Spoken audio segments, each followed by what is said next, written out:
Hello বন্ধুরা, তোমরা সবাই কেমন আছো? আজকে দেখাবো কলা গাছের যে ভিতরে থাকে ভাড়ালি বলে, থোড় বলে, সেটা কিভাবে রান্না করতে হয় দেখাবো। ঠিক এভাবে কেটে নিতে হবে। এই যে আঁশগুলো দেখছো, এগুলো ফেলে দিতে হবে। আর এভাবে কেটে নিয়েছি। আর এই জলের মধ্যে একটুখানি হলুদ দিয়ে নিলে ভালো হয়। তোমরা যদি পারো দিয়ে নিবে, আমি দিয়ে নিই। তো আমি যখন সিদ্ধ করব তখন এতে হলুদ একটু মিশিয়ে নেব। ঠিক এভাবে চিকন চিকন করে কেটে নেব। এখন আমি এটাকে সিদ্ধ বসিয়ে দেব। সিদ্ধ সময় সামান্য একটু হলুদ দিবে, নাহলে কালো হয়ে যেতে পারে। তা আমি সামান্য হলুদ দিয়ে নিলাম। এখন এটাকে 5 মিনিট সিদ্ধ করে নেব।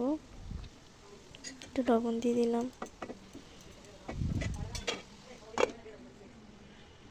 5 মিনিট পর দেখো, তাও আমারটা লাল হয়ে গেছে। আসলে যত কচি হয় তত ভালো। এটা একটু শক্ত ছিল, এর জন্য এরম হয়েছে। দেখো গলে গেছে। এখন এটাকে আমি নামিয়ে নেব, যাতে জলটা ঝরে যায়।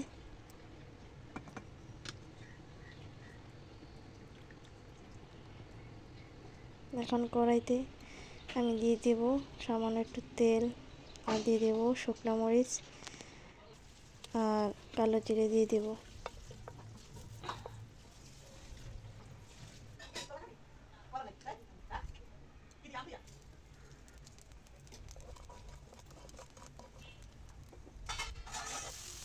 এখন থোড়গুলোকে দিয়ে দিলাম।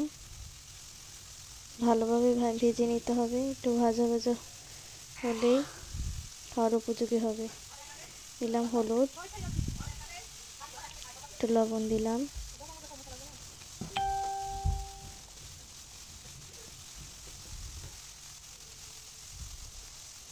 বেশ বেশ কিছুক্ষণ এভাবে নাড়াচাড়া করার পর একটু ভাজা ভাজা হয়ে গেছে। দিয়ে দেবো কাঁচা লঙ্কা।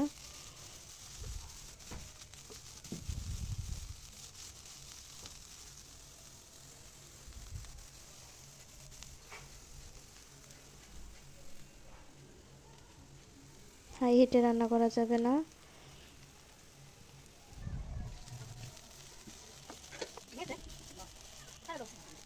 ফ্রাই হয়ে এসছে।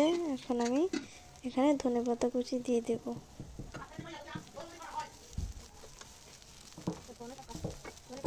এখন একটু ভালোভাবে নাড়াচাড়া করে নামিয়ে নেব। এটা খেতে খুবই সুস্বাদু, আর প্রচুর পরিমাণ আয়রন থাকে, ফাইবার থাকে। এটা হার্টের এবং ডায়াবেটিক্স রোগীদের জন্য খুবই উপকারী একটি খাবার।